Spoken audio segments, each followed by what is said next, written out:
Assalamualaikum warahmatullahi wabarakatuh. Perkenalkan kami dari kelompok 4. Jadi pada kesempatan kali ini kami akan menjelaskan tentang proyek mini kita pada kasus ketiga. Perkenalkan, nama saya Muhammad Fasya Altaf dengan NIM 14251039 dari Program Studi Teknik Kelautan. Dan saya, perkenalkan, nama saya Galih Raka Putra Arifyanto, NIM 09251011 dari Prodi Teknik Perkapalan. Perkenalkan, nama saya Danu Nugroho, NIM 09251017 dari Prodi Teknik Perkapalan.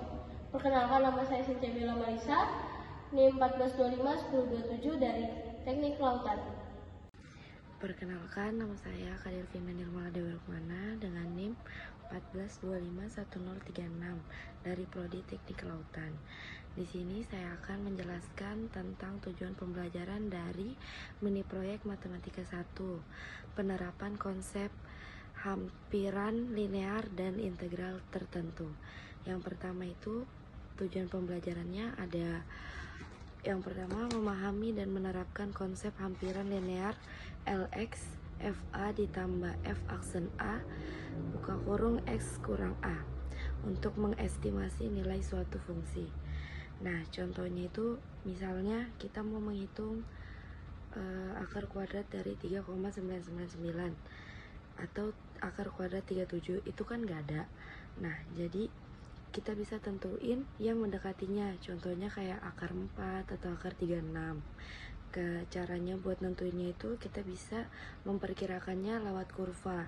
Nah, semisal kita mau cari linerasinya itu, kita bisa cari dari linerasi, yaitu garis singgung fungsi pada titik tersebut kayak FA titik tersebut kayak F dalam kurung A dan fx-nya gitu. Dan kita bisa tahu cara mencarinya menggunakan rumus turunan dari rumus pada tujuan pembelajaran 1 yang kayak yang Lx FA tambah F aksen A sama X kurang A. Nah, dari situ kita bisa nentuin cari akar yang mendekati gitu. Yang kedua itu memahami dan menerapkan konsep integral tertentu kayak integral B ke A fx dx serta hampiran. Nih, integral tertentu itu ya kayak misalnya integral B ke A fx dx, integral A ke B untuk fx dx. Kalau integral tak tentu itu memiliki konsta, tetapi kalau integral tertentu itu tidak memiliki konstanta lagi atau C, atau juga bisa dibilang integral tak tertentu. Itu hampir sama aja sih guys. Terus tuh yang ketiga itu tujuan pembelajarannya ada melihat relevansi kalkulus dalam memecahkan masalah praktis. Itu nanti kita jawab di soal-soal yang akan kita jawab kayak kasus 1, kasus 2. Oke, sekian dari saya ya. Perkenalkan, nama saya Sintia Bella Marisa dari Prodi Teknik Kelautan dengan NIM 14251027. Sekarang saya akan menjelaskan tentang kasus pada bagian 3. Di sini ada contoh kasus seorang petani mencatat bahwa tinggi tanaman padinya mengikuti fungsi berikut. Yang di atas ini adalah fungsi tersebut. Terus di mana TW? TW adalah tinggi tanaman dalam sentimeter dan W-nya adalah minggu setelah tanam. Jadi pertanyaannya yang pertama adalah hitunglah tinggi tanaman padi esak pada minggu ke-8.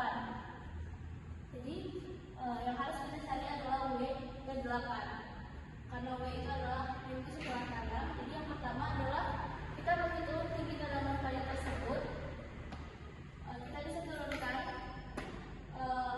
T aksen W, tapi sebelumnya kita bisa cari T8 dulu untuk menemukan tinggi esak pada minggu ke-8. Kita bisa masukkan rumus dan kita ikuti dan kita ganti W-nya itu menjadi 8, menghasilkan 154. Selanjutnya kita bisa mencari T aksen W ini kita turunkan menjadi hasilnya seperti ini.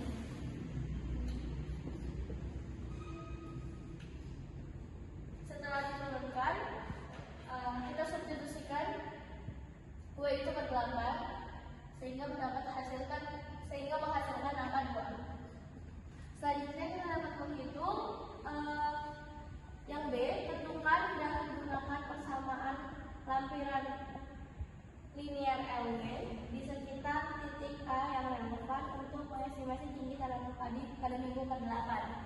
Jadi, kita menggunakan rumus approximation yang kita dapatkan atau ada di pembahasan tujuan pembelajaran, yaitu yang di atas ini. Sehingga yang kita tahu di mana A itu adalah 8, LW itu sama dengan TA ditambah T aksen A dalam kurung W dikurang A. Kita bisa dapat menghitungnya dengan cara mensubstitusikan W itu ke 8, sehingga kita mendapatkan hasil 154. Nah, ini adalah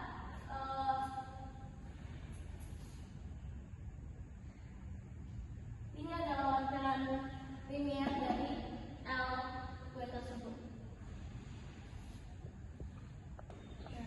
Yang terakhir adalah kita membandingkan hasil estimasi ini dengan hasil penghitungan eksak pada poin A dengan melakukan perhitungan terhadap presentasi error antara nilai lampiran dengan nilai eksak perhitungan. Jadi ini kan membandingkan hasil linear dengan hasil eksak. Jadi caranya adalah hasil eksak yang kita udah dapatkan yaitu 154 cm dan nilai lampirannya juga kita udah dapatkan 154 cm, sehingga kita bisa menggunakan pengerjaan seperti ini. 154 dikurang 154 sama dengan 0, maka presentasi errornya adalah 0 per 154 dikali 100% adalah 0%. Sekian dari penjelasan saya. Assalamualaikum warahmatullahi wabarakatuh. Perkenalkan, nama saya Danu Nugroho, NIM 09251017 dari Prodi Teknik Perkapalan. Di sini saya akan membahas tentang kasus 3 bagian 2, yaitu menghitung total konsumsi air irigasi. Di sini saya akan menjawab pertanyaan yang B terlebih dahulu, yaitu jika KT adalah laju konsumsi air pada waktu ke T yang diasumsikan linear, maka tentukan secara eksplisit bentuk dari fungsi tersebut. Nah, ini sudah dituliskan ya, datanya ada 11 hari.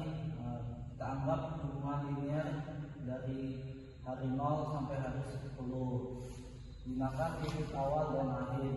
Ini titik awalnya 0,20 dan 10,15.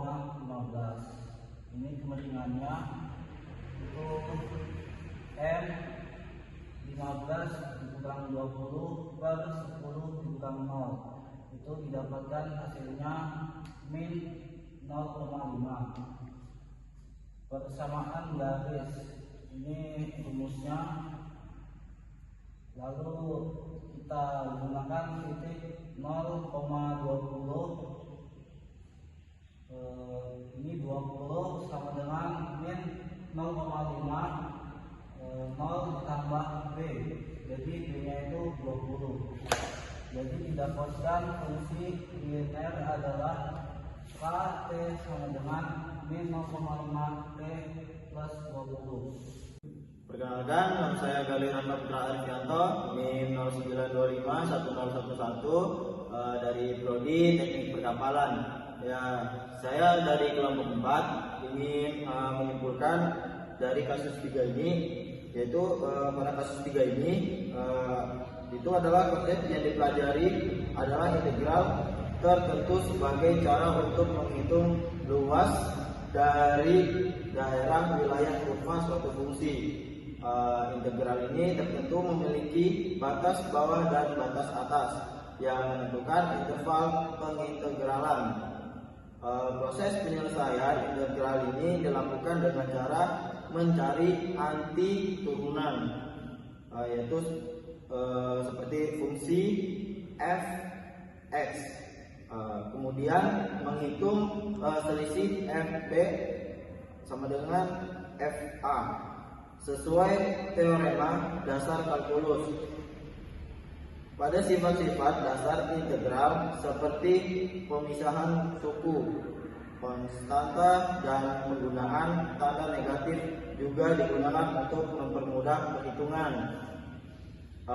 Dengan memahami langkah-langkah tersebut, setiap soal integral dapat diselesaikan secara sistematis dan akurat. Nah, itu kan ada refleksi pada kasus 3, yaitu mempelajari kasus 3 bahwa memahami integral bukan hanya tentang menghafal rumus, tetapi juga mengerti makna geometrisnya sebagai luas daerah. Kesulitan awal muncul pada saat menentukan arti turunan. Namun memulai latihan dan penerapan sifat-sifat integral pada proses menjadi lebih mudah. Saya belajar bahwa ketelitian itu sangat penting, terutama dalam menghitung batas dan batas bawah berkaitan dengan luasnya dan perubahan suatu fungsi. Dari kasus 3 memberikan pemahaman yang lebih kuat tentang hubungan antara turunan dan integral dalam kalkulus. Sekian dari saya dari kelompok 4 ini. Sekian, terima kasih.